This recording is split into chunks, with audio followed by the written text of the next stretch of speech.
Hey everyone, welcome back to the Visions podcast. Today I am joined by another guest for Vertical Vision. It's Arlan Yerby.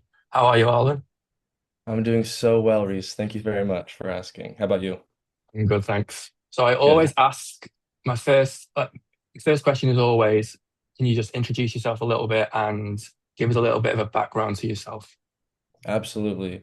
So my name is Arlan Yerby. I grew up in California, Northern California to be specific, a little agricultural town called Modesto. Not many people know about it, but I always say it's about an hour and a half east of San Francisco. Anyways, ever since I was 3, I've wanted to be an actor. I remember that moment sitting in my parents' uh bedroom watching Harry Potter, and I was like, that is so cool. How do I do that? Acting was the answer. And then my journey just took off from there. I'm going to keep it very acting related. And I guess you could say 23 years later, here I am in Los Angeles, tapping into the vertical microdrama industry after having a fair share of experiences in feature films, short films, student films, the whole lot of it. And this is the path that we are on right now. So happy to talk about anything related to that.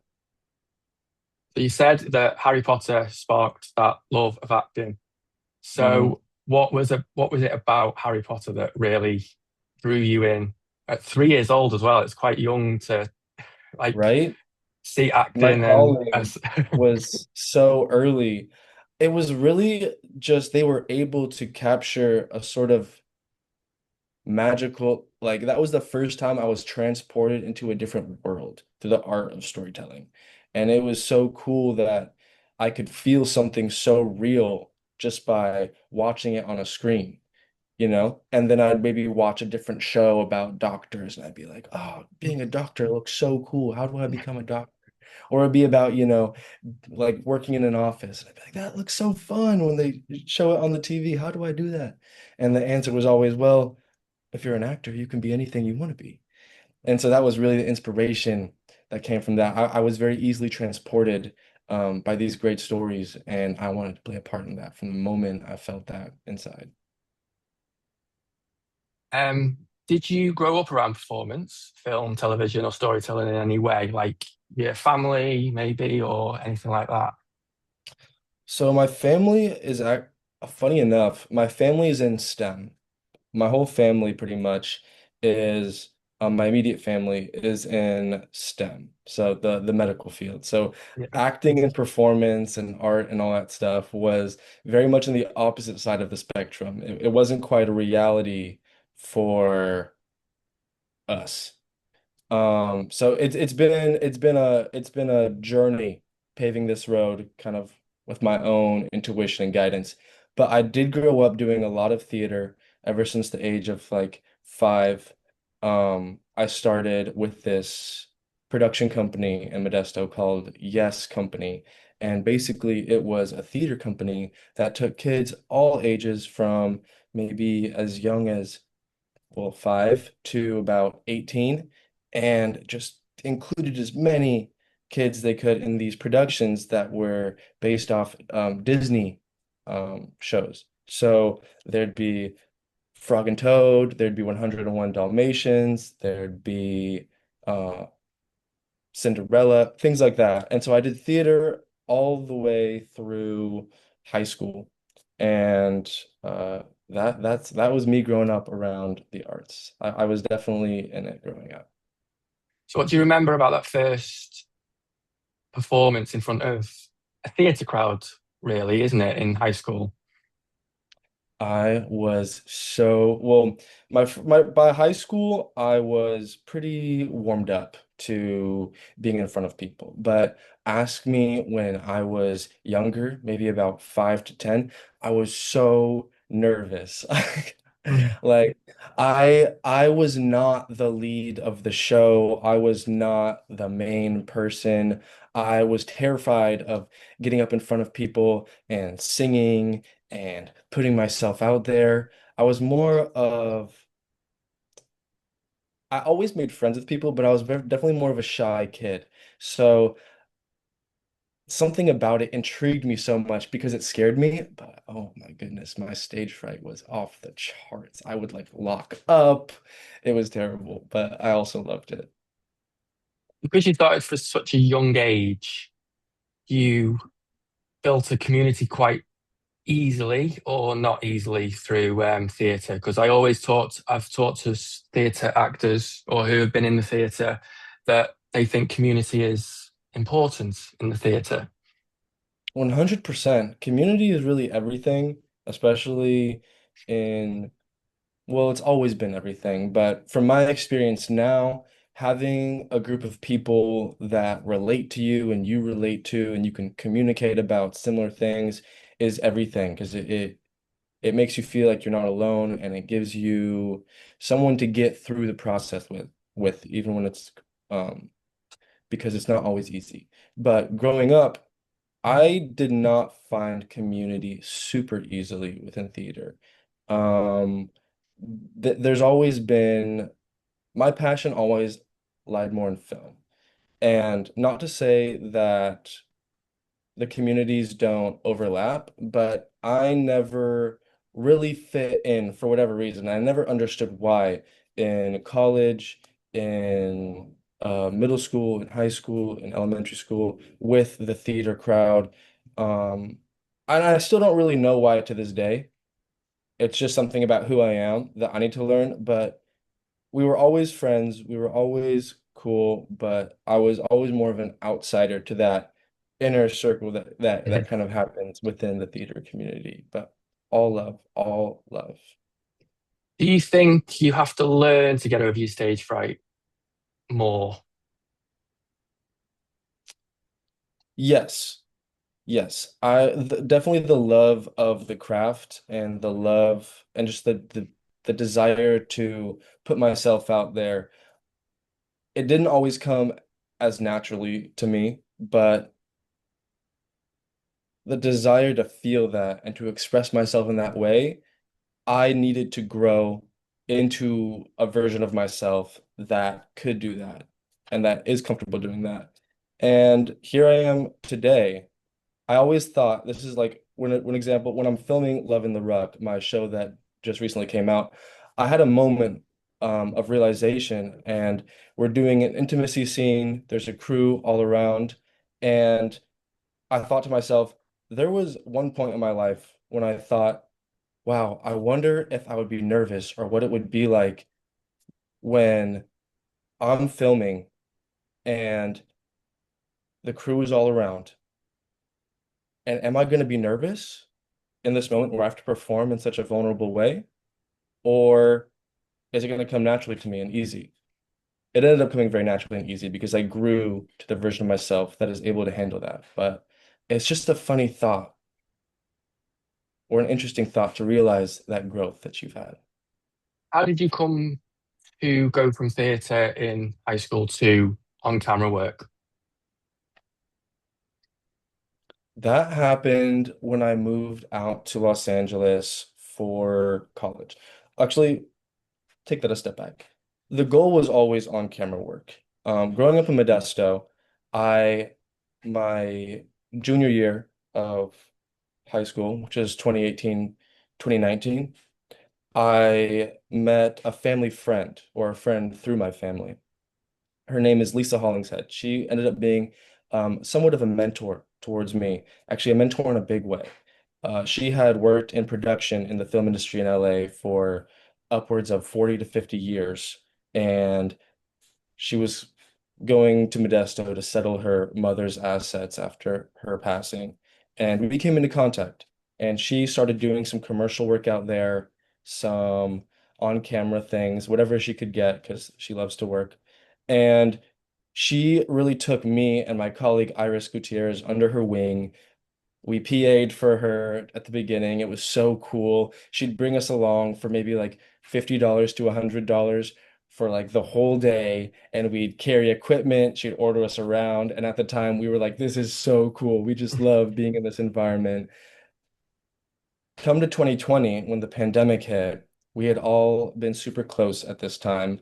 And we were like, my goal was always to be on camera. They wanted to produce something too. We were like, we should make a movie together. Let's do something with this time and let's create something.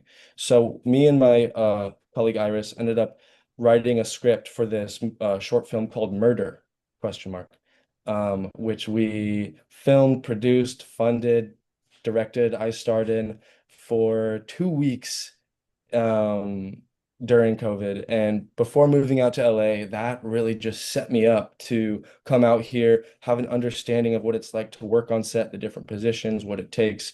It was really a gift. And that's what kind of gave me my first push into this is what it's like to work in film. This is what you're looking for. Good luck. It did not happen that quickly. Upon moving to LA, it's a lot of background. It's whatever you can get your hands on, backstage, casting networks, the whole 9 yards. And it's a grind, but you love every second of it because just like going to the gym, you stay consistent and you see progress. You moved out to LA. How did that feel at first? It was a whirlwind. I had a super cool car. I had a 2012 Mustang GT stick shift that I had worked on myself. I came out here. I was like, this is gonna be so cool. I'm gonna be doing my thing.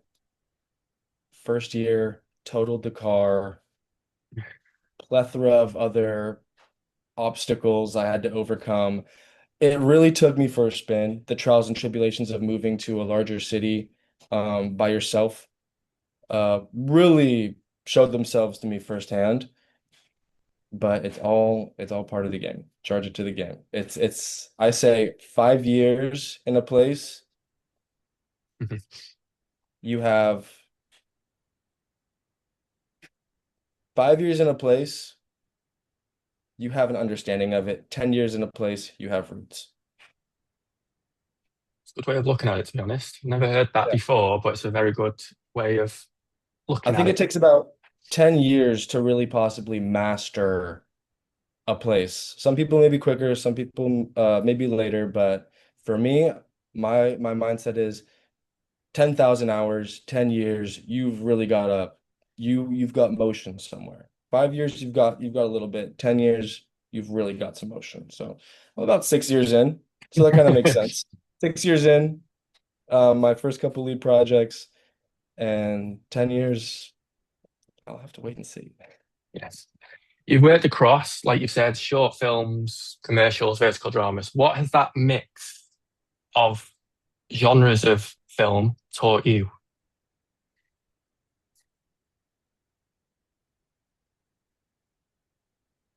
Each one requires a different skill set that you learn along the way, but you carry all of it with you.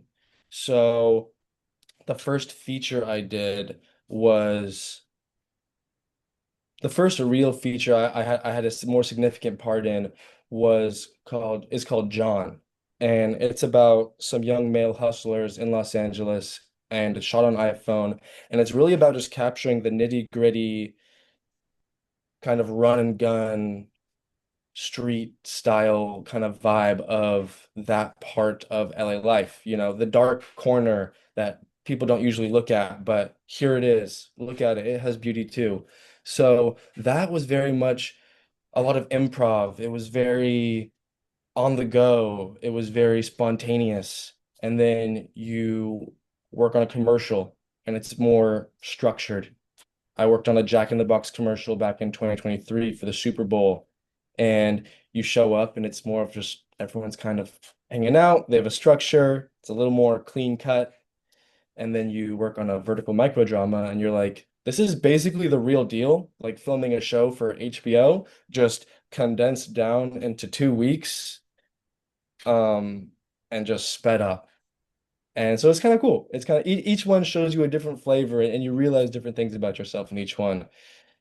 It was really cool to work on the vertical micro dramas because I feel like that is everything that my generation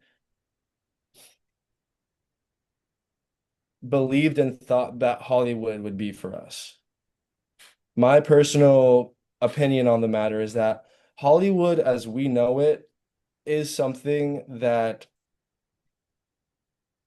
was born and is coming to an end of its cycle as we know it now. The heyday, the prime time of Hollywood as we all know it was in I wouldn't say I know the exact time, but Mhm. definitely not today. I'd say maybe 90s, 80s, possibly even a little bit in the 2000s. But now with the technology boom, it's shifting to something completely different. And so this experience in vertical microdramas is a little taste of like, oh, we're pivoting a little bit as an industry, as a community, we're going in this direction a little bit more. Interesting. Interesting. So what success and what Hollywood is going to look like for the this new generation and even the generation just what it's going to look like from here on out is going to be a little bit different. Yeah. So would you say that vertical dramas is the format that currently excites you at the moment? Yes.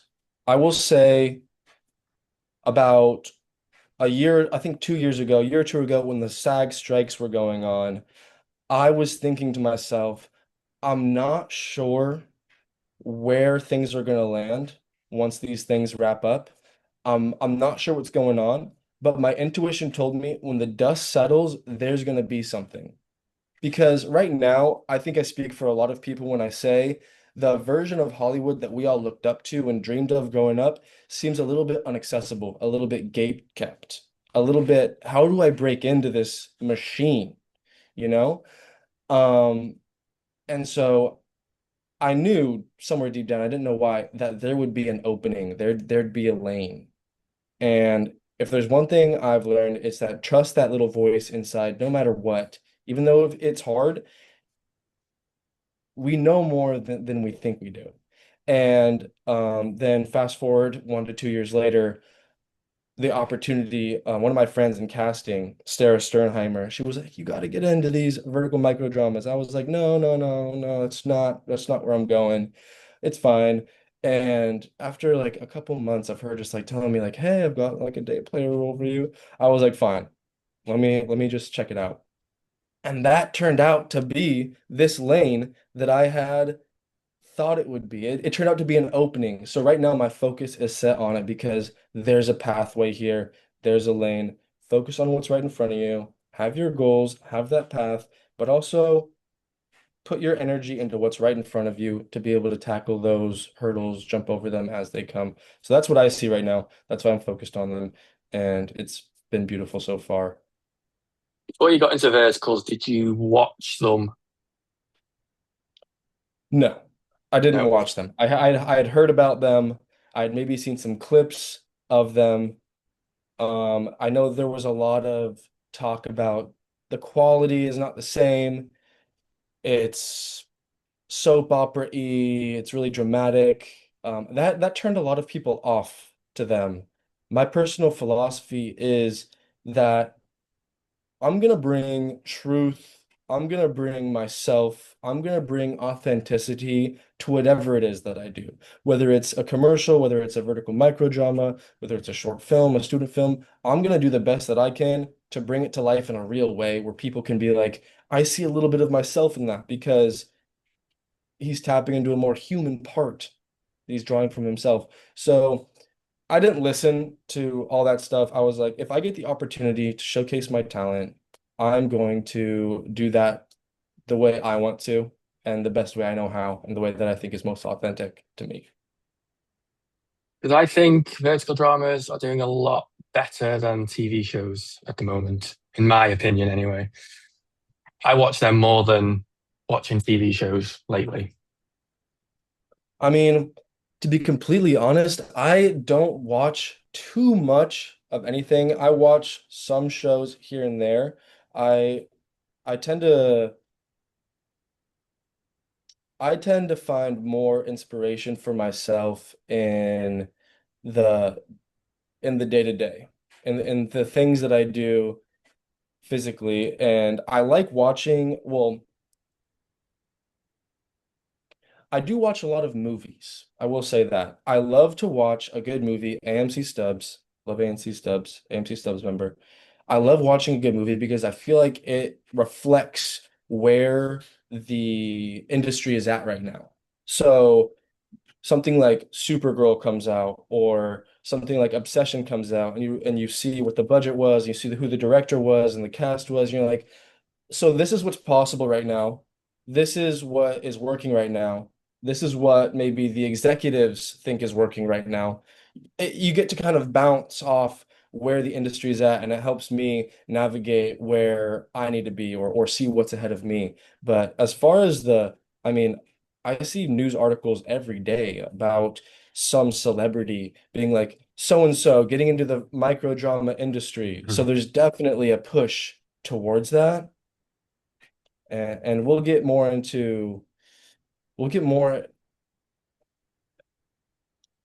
there's such a push, but there's such a pull. The push with attention, the pull with AI. So it's a really interesting dynamic that's being created right now. So much uncertainty, but I can only feel like what's good will win. The good always wins. We'll get to the AI stuff in a bit. Yeah, So vertical dramas are very fast paced. Did you absolutely. did you find that difficult going into, first of all?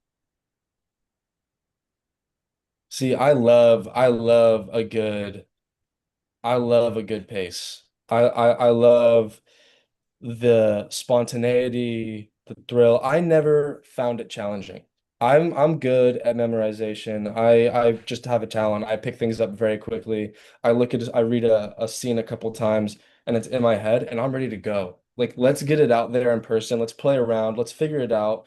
Let's get through those rough edges just by doing it. So I really love the fast pace of it all. There's something new. You're moving on to the next. It's like a challenge. It's like a game. I live for it, quite honestly. How do you make sure that it still feels real then when you're so fast paced, moving on to one thing to the next thing to the next thing? Right. That's such a good question. I make it real because I always start with myself. I am such an observer of life. I'm such an absorber. I love to always soak up what's going on around me and just really get to the essence of. I ask myself questions all the time about why I do things. Why do I think things? I always observe so closely the life that is lived through myself. So when it comes to a scene that I read, I'm always able to relate that to something. I read the scene, I'm like, oh, this is kind of like this when I went through that. Oh, I've got something here. There's a piece I can give to this. And then it's about just being in the moment after that. I love playing pretend. So it's like, okay, I got the scene. Okay, so these are the words. This is what's going on. All right, cool. Let's do it. Let's just get into it. Okay, we'll figure it out along the way. We don't have to get it perfect, but let's just be here and try and have a moment together. Do you have any routines, preparations for the start of a day on a vertical shoot day? Thank you for asking that. I love a strict routine when it comes to filming. When I'm not filming, not too much of a routine. When I'm filming, oh my goodness, love routine. Wake up early, take a shower to get ready for the day. The shower is such a meditative space for me because I'll turn all the lights off, put a candle on, turn the water to not super hot, but in between warm and hot, a nice, good, warm, hot temperature. And I'll just mentally prepare. I'll just have a moment in the dark. Just the vibes are immaculate, and I'll just have a moment to set the intention, to tell myself any affirmation that I need to hear to be ready to take on the day and to lead, and then eat healthy, go to set. I'm all about keeping it very tight, keeping it very strict, keeping it very holistic, and starting with me. Because if I feel good, then I'm gonna do good. If I don't feel good, then things are gonna be off. But so it's all about it all starts and ends with me and making myself feel good. And when I put that energy into myself, beautiful things happen. Do fast-paced sets make you trust your instinct more, do you think? Absolutely. Absolutely. It makes me take more of the thought off, how am I doing? Am I doing good? Am I doing bad? Those thoughts, always have their moment. But when things are shooting fast and you get maybe two takes to get a scene, you have to be like, okay, I'm here. I'm doing this right now. I trust myself, and the people who hired me trust me. I'm the one telling this story. I'm giving my best. I know I'm giving my best. Trust that, do it, move on. And it's never let me down. It always ends up working out great. It really makes me come into my own as an artist, and there, there's there's way less time for overthinking and questioning, which is good. So you'd said about vertical dramas that when you first, before you went into them, people were telling you they're over the top, very soap opera and all that. So when a scene is very dramatic or emotionally charged, how do you stop it from tipping too far over the top? That's where the director really comes in. The director is going to have a hand, and you have to trust your director when they say how they want a scene, if they want it super over the top or if they want it pretty grounded. It's a collaboration, but ultimately that that that decision moment between if it goes over the top or if it doesn't comes down to you, comes down to your acting. If it's grounded in reality and you're having a moment, it's going to read authentically. If you're not in it mentally and you're like just yelling the lines and you're just getting them out, it's going to read that way. So, however you feel delivering the lines, whether you like it, whether you believe it or not, that's more or less how it's going to be perceived. So, how I just that doesn't happen to me just because of the way I like to act and the way I like to put myself in the scene fully, emotionally, physically, all of it. It's always going to read authentic with me because I'm always going to put myself in there firsthand. So you're drawn to characters who sometimes are difficult to fully read when you do auditions. 100%. I would say that's a good read. That's a really good read. I don't know if you asked that question just for me or if that was a question you would ask multiple people, but I love, like, I feel like my look, especially, and just my experience really lends itself to a character that has something inside that's a little more complicated, something that you can't tell on the surface. I love that emotional depth and complexity. You're 100% right. Thank you very much for that. You're good at this. Right, so we will now move on to Love in the Ruck,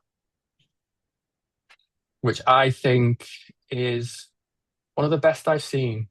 I'm gonna be honest. I'm honored. I'm so honored. Thank you so much for saying that. That is such an honor.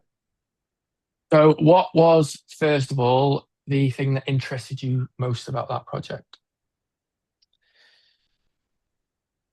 I'm gonna be so real. When I auditioned for this project, it wasn't something I was thinking about fully.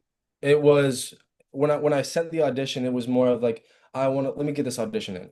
Let me do my reps. I feel good this morning. Let me knock out a couple auditions and let me send them in.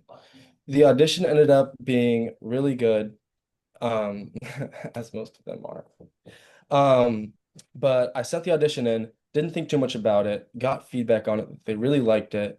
And I had never done a boy love story before, but I was very intrigued by it, by how it would make me step outside of myself.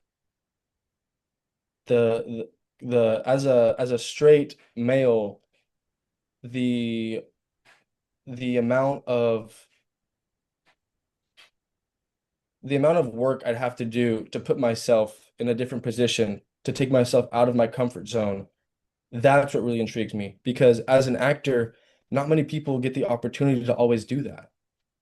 And so if I could get the opportunity to step outside, to put myself in a different position, to really push myself somewhere, it's going to come across real. It's going to be real because I really went there. This is what I've been training for, to really go that extra mile, to put myself in those shoes and to live a different reality for a little bit. Do you think that was helped by the actor you were up aside, which is Andrew, which was amazing as well? Andrew was incredible to work with. Um,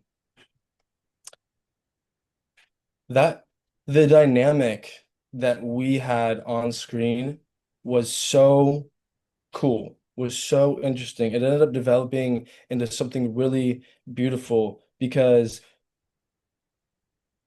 he like I'm out there and Ridge is very emotional, very living off his cuff with his emotions, putting it all out there. And Colby is more reserved. You don't see as much. It's a little more he's a bit colder. He doesn't give as much. So there's a pop and then there's kind of like a pull, you know?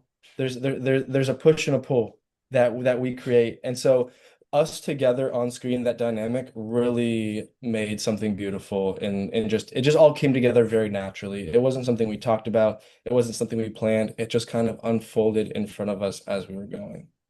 Because from what I saw is that your character knew what he wanted, but Andrew's character probably knew what he wanted, but didn't want to come out with that thing that he wanted. Absolutely, absolutely. That's it. Ridge knew what he wanted and he knew his worth, but he also developed feelings for this guy that he couldn't really control. So he's like, you want me or you don't. I can't be here to help you out with this decision, but I do want you. You need to make that decision for yourself.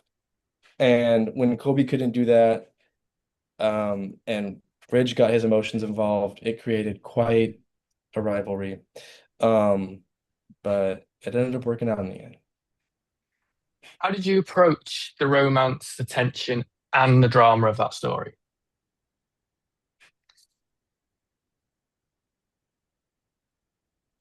All of these things in my filming process are not something I necessarily approach intentionally.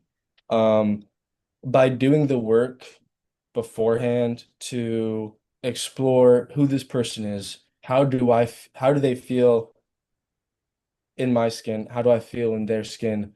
How do we merge together, me and Ridge, to become one person? Through the work of doing that, everything kind of comes together in a magical, spontaneous way. So nothing was really planned as far as me approaching the intimacy. When it came to a day where we did intimacy or there was a drama scene, it's like I'm here, I'm here to show up and do my best and lend myself to this project bigger than me. And it's inspiring when you have such a good team of people around you, Dylan, Ryan, David the AD, Will the second AD, just everyone together, everyone a part of that crew. You look around and you're like, everyone is giving themselves to this project, and it just makes you want to give more. It just makes you want to do better. And I credit not only that, but to everyone on the team, to the beautiful performances and just the tension and drama that we were able to create. Yeah. So, what do you hope audiences take from that vertical? I hope they feel something. I hope they feel something because there's a lot of verticals out there where you get a story, but you don't really feel anything. There's not something that attaches your soul to the story. It's something you kind of watch as an omniscient. You're detached because you can't really relate to these heightened emotions. But with this one, my goal, as it has always been, is to bring a grounded, more authentic reality to the story. And so I hope that when an audience watches this, they're able to laugh with us. They're able to cry with us. You're able to watch this show and feel something and feel maybe a little more human and feel maybe a little more understood. So I've checked today, just before we started, that the actual vertical on my drama is up to 691,000 views. Um, so do you ever get shocked with the reception that certain verticals get? Are you shocked that Love in the Ruck got that sort of audience so far? I'm still not sure how the metrics work on these apps, to be completely frank with you. I'm not sure if it's direct audience engagement. I'm not sure if there's a machine behind the scenes that, you know, plans how these things are going to go and where they're going to chart. But it did make it up to top six on my drama top chart for a couple of days. Now it's off, but it made it there. And it's my first project where I was really able to showcase myself and put myself out there and bring a story to life. I am so proud and happy of everything that we were able to do with that. And especially for, I know boy love dramas are becoming more popular and accepted, but there's still places where, that audience just isn't there. So the fact that we could take that as far as we did, I'm so happy. And kudos to everyone on the team for all the hard work they put in. I am beyond appreciative and gracious for what we were able to create and the attention that we were able to get. So were you shocked also by the reaction on social media? Because you've had edits made, you've had stories posted, you've had probably many people coming to you for like podcast episodes. Does that shock you? This is true. I wouldn't say it's a complete shock because we all know the work that we put in, and we all knew how special it was while we were filming it. A lot of the days we have one camera, we have such a caring crew, 13-hour days, we're putting ourselves out there. I We knew how special it was. Did I expect this reaction? No. I had no idea what to expect, especially in the months leading up to it. I'm like, I've never had a lead project come out before. I don't know what to expect from this. I don't know what's going to happen. I don't know if it's going to lead to more work. I don't know if it's going to lead to less work. I don't know if it's going to lead to people liking me, to people not liking me, but I always just trust the work that I put in. I always just start with that and end with that. And if I'm proud of it, that's all that I can do because you can't attach yourself really to the reactions of others because that's a roller coaster that you don't always want to go on. Well, all I've seen is positive reviews. So that's a credit to the whole team, you and Andrew and everyone. Thank you so much. How important when you're doing this sort of boy love vertical is body language, especially on a vertical, because you're so fast paced, you're relying on your body language, your facial expressions. How how do you keep going with that throughout the intensity of filming? Body language is hard just because the shots are so tight.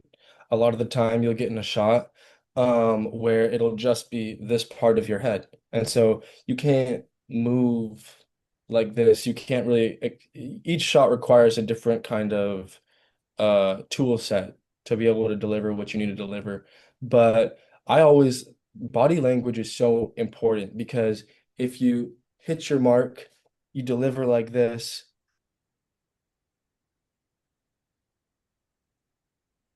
Let me just put it this way. If you want to move and then you can't move, that restriction is going to convey in some way. Even if people don't really notice it because the shot's only up for about a second, it's going to convey. I always, even if it's a tight shot, I'm gonna find a way to move my body with the emotions, with the words, so that there's no blockages. I'm able to use all my senses, they're all able to flow together to convey that performance. It was tough because this both of the verticals I've done have been very physical, very physically demanding, very set in action. So the first couple of days when we were out in the field doing rugby drills, playing games, playing matches, after 10 plus hours of that, you're so sore and spent. Um, but you keep going. You keep going. You know, it's 2 weeks. It's 2 weeks of filming most of the time, 8 to 10 days. And so that's part of the preparation is being ready to put yourself out there physically, mentally, emotionally every day for those 2 weeks so that you can deliver. At least for me. At least for me. I'm when day one starts, every day I show up ready to give it my all and go home spent and come back the next day and do it again. Has there ever been a time though when you stepped on a set and thought, this is not my day?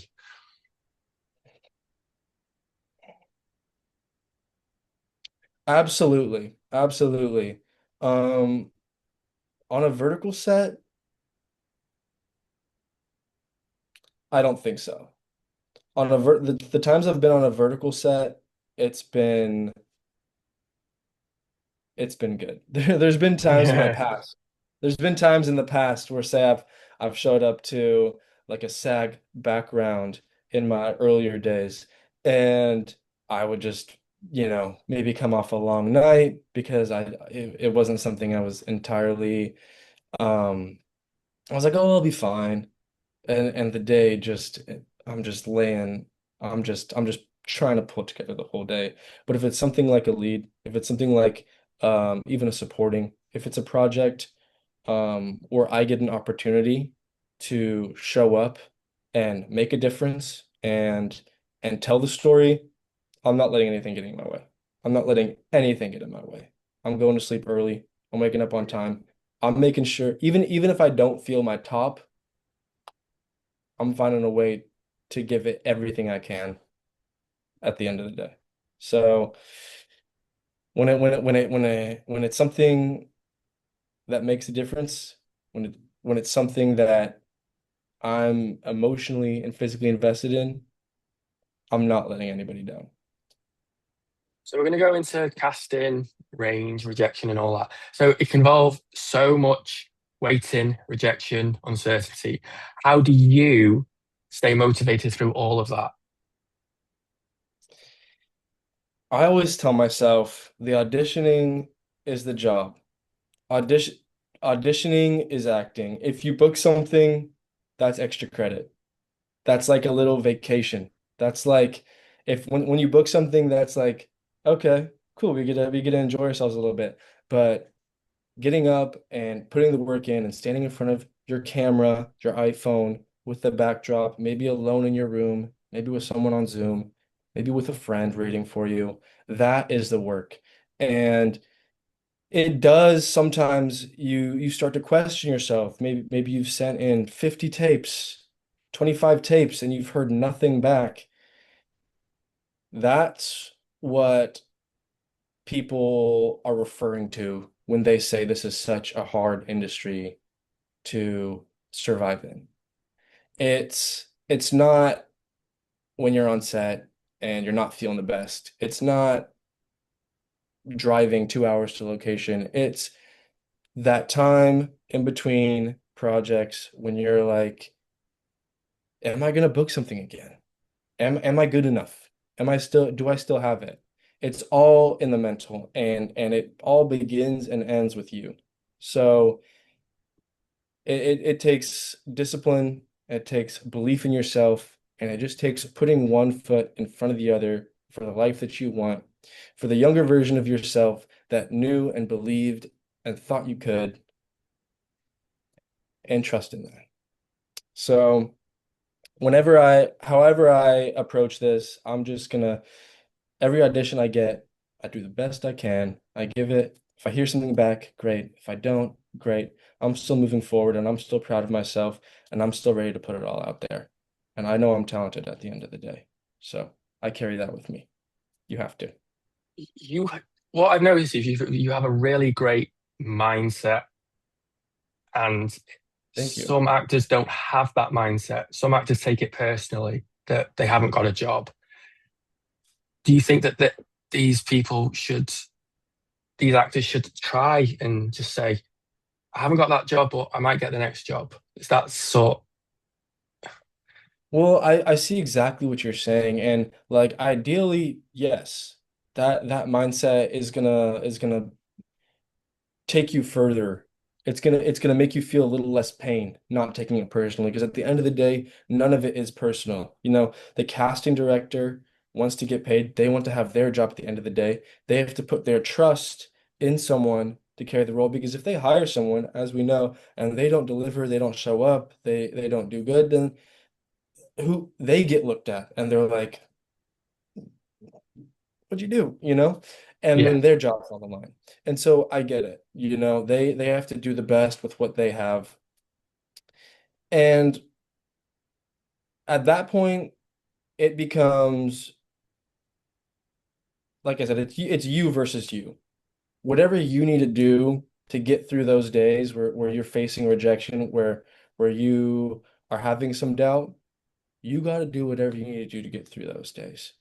And ultimately, the only difference of the people who end up making it in the end, making it, and the people who don't are the ones who just keep on going forward.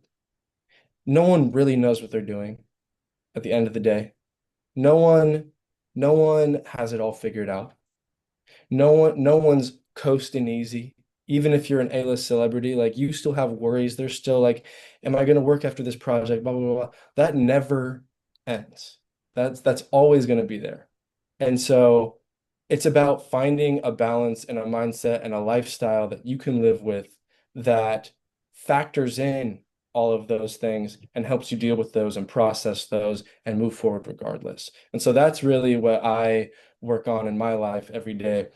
One of my favorite art types, one of my favorite forms of art is the art of living and living presently and living positively because just as everything, it begins and ends with your mind. So if you have a good mindset, if you have a positive mindset, your reality and how you see things is going to reflect that right back at you.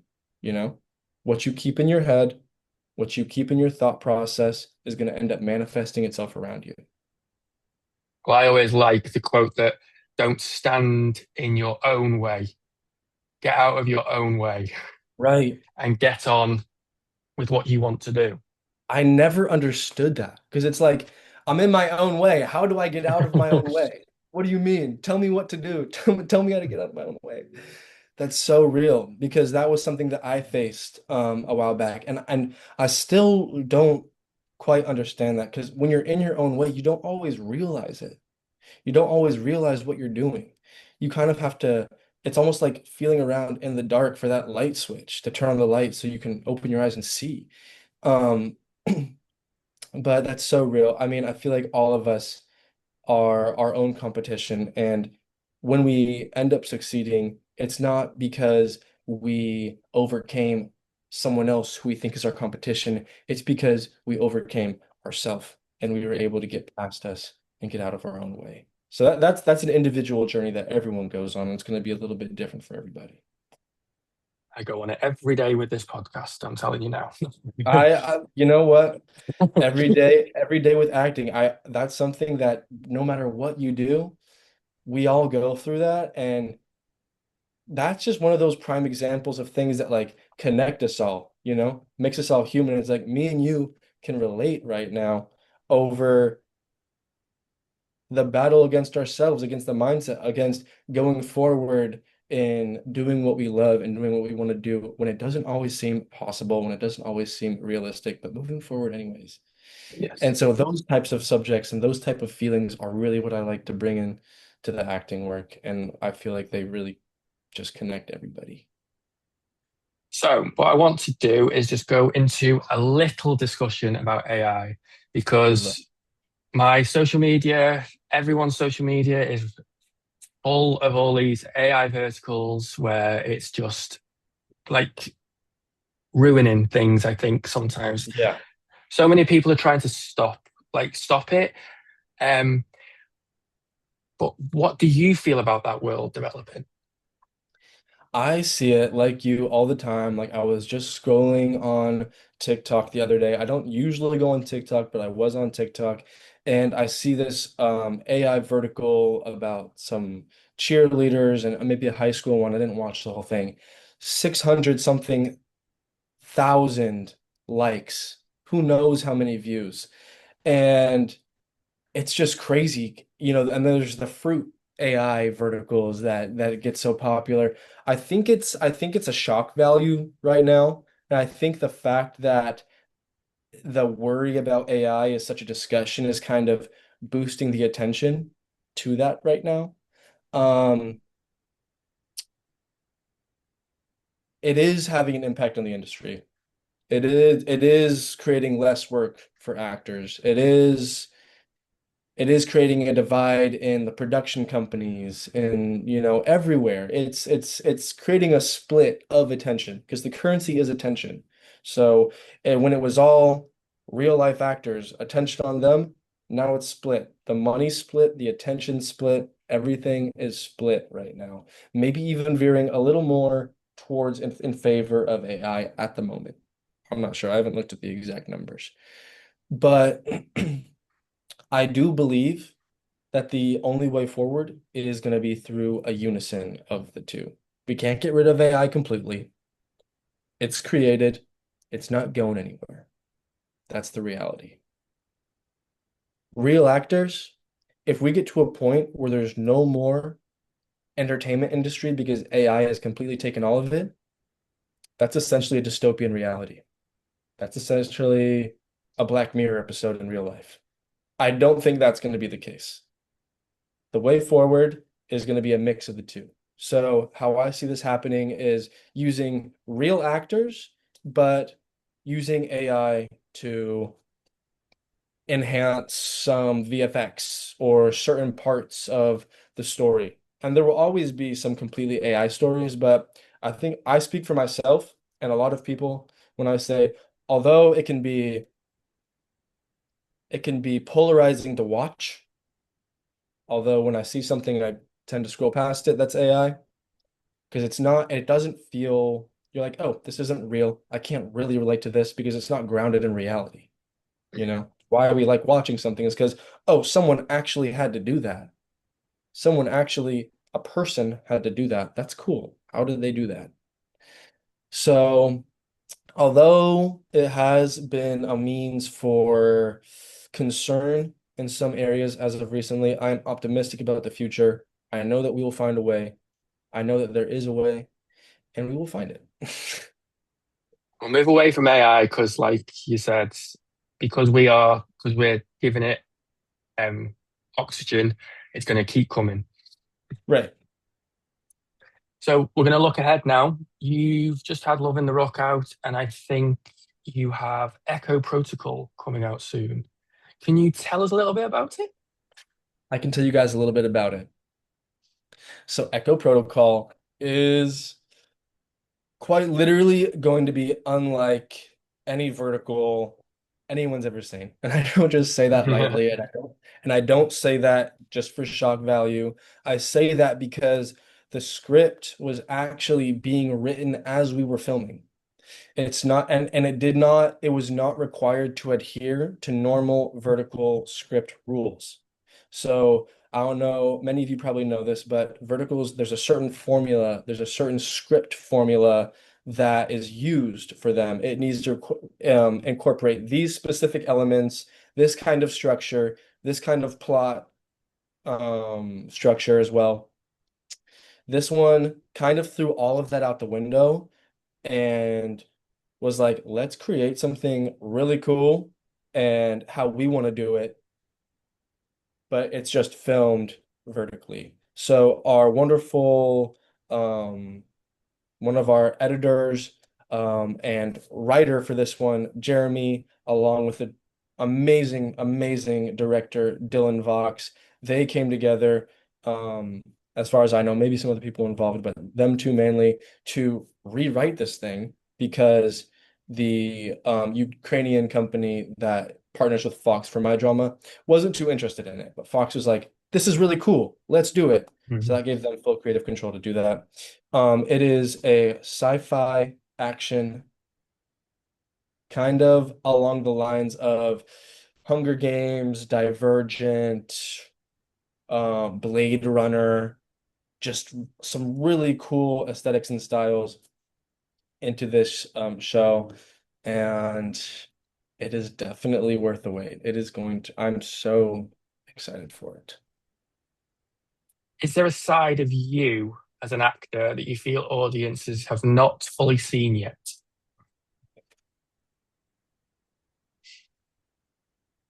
Yes, let me just start with that because there I've really only been seen recently because I have shows and projects that have come out in the past that are representative of who I was then. But I'm always developing and growing as a person. I'm always adding on to myself. So what you get with each project is a little different version of myself. That's how I work. I grow as a person, and then I have new material to bring to the role. It's not always the same thing. You never get the same thing with me. You never get the same thing twice. Uh, And that's because I'm never like, as a person, I'm always changing my hairstyle, my look is changing. I'm a chameleon in a way. And I feel like that lends from my passion of acting. I'm able to transform so easily. Like just from when I was in Ruck, 2 months later, now I look very different. I have longer hair, no facial hair, all that. And so with this one, you're gonna get to see a very more action, very more gritty, colder almost, but all of that still human. It's not one dimensional. It's a very 360 view of a guy who's confused in a new dystopian reality, but has no choice but to move forward regardless of his circumstances and not knowing what's going on.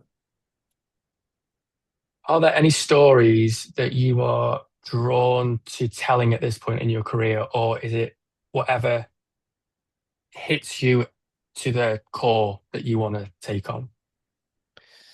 I love action. I've always been very action oriented. However, the way it ends up working for me is as I do the work on myself to become a better person every day, ultimately the projects that end up coming to me are the ones that I am ready for. So when it came to Ruck, I was the work I was doing on myself as a person at that time brought me that opportunity. I had grown to a certain point as a human where I was attracting this and I was ready for this. Same with Echo and same with what's next. So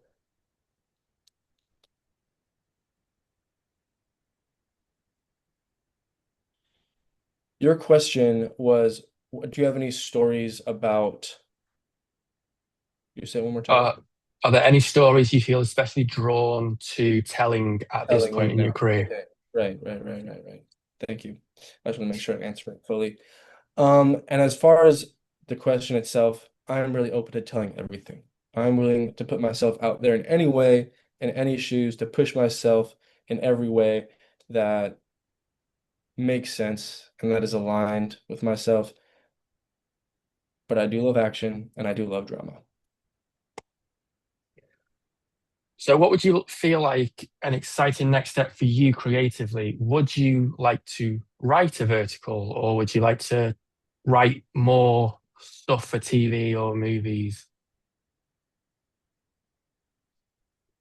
Writing and directing is definitely a part of my life that is going to have its moment. That is not right now. That is not yet. Given the opportunity, I would grab it and I would fulfill it. But intrinsically and internally and just you know, gutturally, I need to do more as an actor solely before I have what I need to bring to the page or to the camera. And basically, what I'm saying is, as a person, more life needs to be lived and a little more growth needs to happen before I am ready to take on and give my best to writing and directing. So I need to be more of an actor first before I move there, but that is going to be a part of my life. That is going to be a chapter that is so beautiful when I'm ready for it. So, on my podcast, every guest gets two final things that I do, which is, first of all, who are your visions?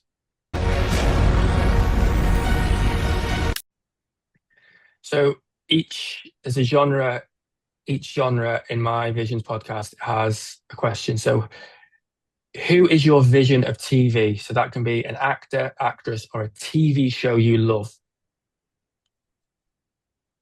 By vision, do you mean someone that I look up to or someone who I think is killing it right now? Both, or just one of Okay. those. Okay. Okay, cool. My vision for acting right now, I have to give it to let me take a little moment to think about this because I want to answer it really, really well.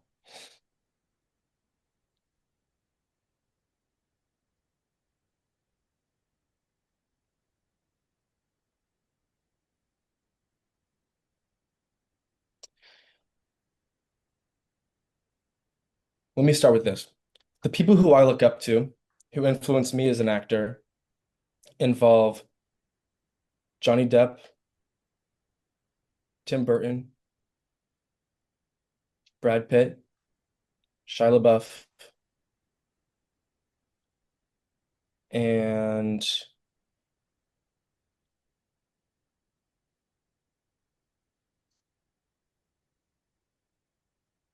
Marlon Brando. As far as today,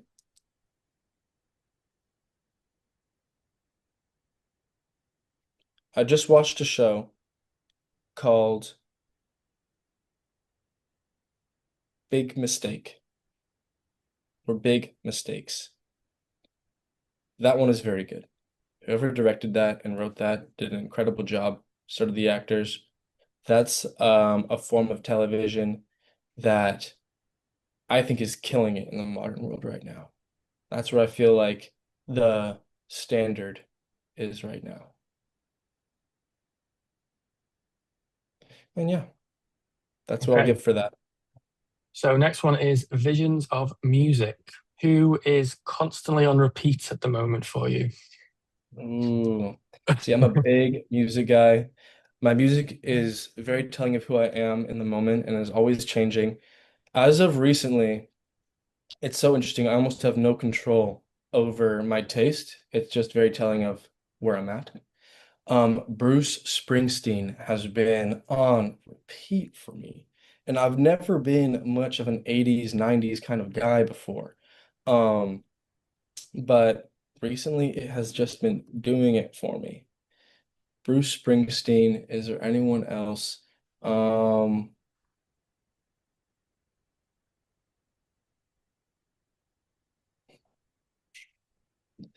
this song.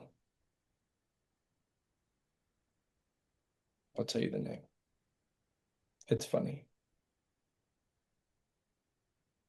But I love hyperpop. I love electronic. I love alternative rock.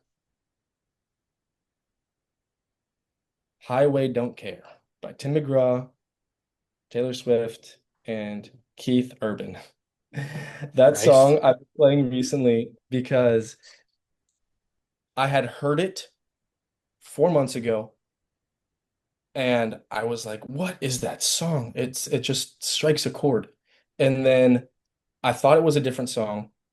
And then my friend played it the other day and I was like, I finally got it. I finally got what that song is. And so I've been listening to that a couple of times the past few days just because I was like, I got it. When you finally get that song that you thought in your head and you couldn't quite put your finger on it, that is Yeah. random fact, random song, but that's what it is for me recently. So vertical vision is you describe loving the Ruck with a word or a phrase.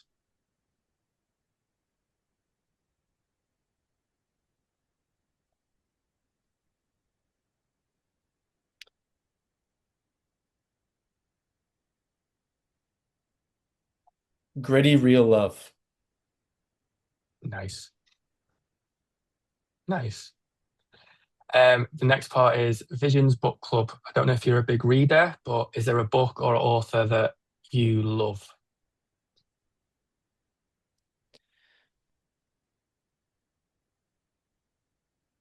I'd say if there is a book that I would recommend, there are two. There are, it's called The Four Agreements. I apologize, I forget the author. Mhm. And there's also one that I would recommend, and it is called, let me grab it. It's right here.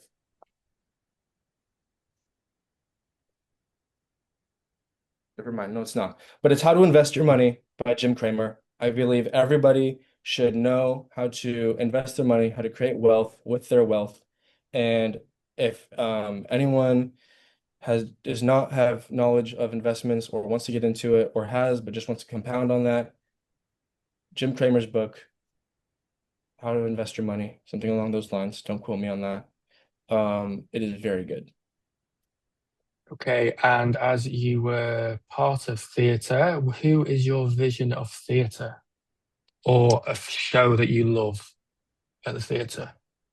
My vision of theater. The last time I went to theater, a theater production, I saw The Great Gatsby on Broadway. I stand corrected. There's the Actors Gang, I think that's what it's called, in Culver City. And it is a theater group there. I'm not sure if they're independent or not, but I went to see one of their shows and I thought it was so incredible. It was about three different guys inside um a mental institution. One of them thinks he's Albert Einstein, one of them thinks he's Isaac Newton, and the other thinks he is, I forget the other one. But it is such a masterful piece of work. Everyone does such a good job. The vision of theater is really improv comedy shows, and independent theater, wherever you are. I can just refer to the ones in Los Angeles, the Actors Gang in Culver City. That's my vision of theater.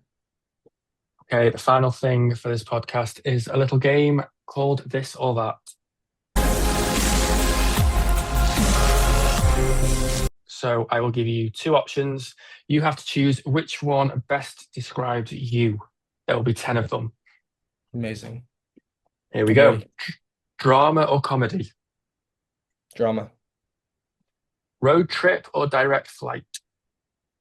Road trip. Android or iPhone? iPhone. Alone time or time with friends? Time with friends. Time with friends. Sunrise or sunset? Sunset. Movie night or night out?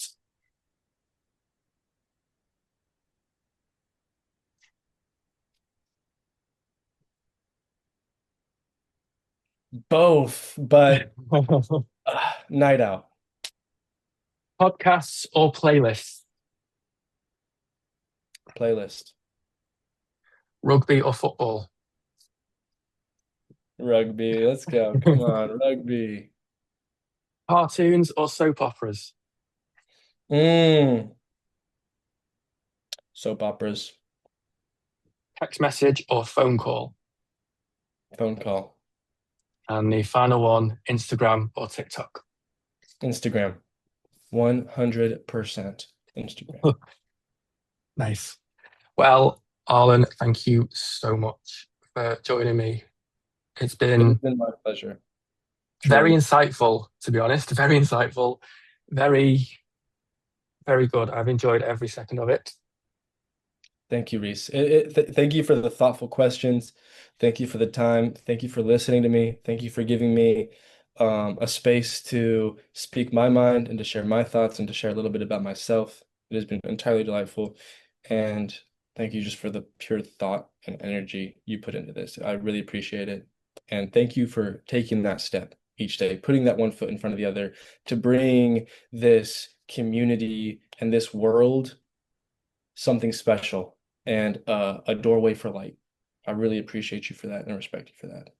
And I appreciate you for saying yes and coming along and joining me. It's been amazing. Thank you very much. Anytime, anytime.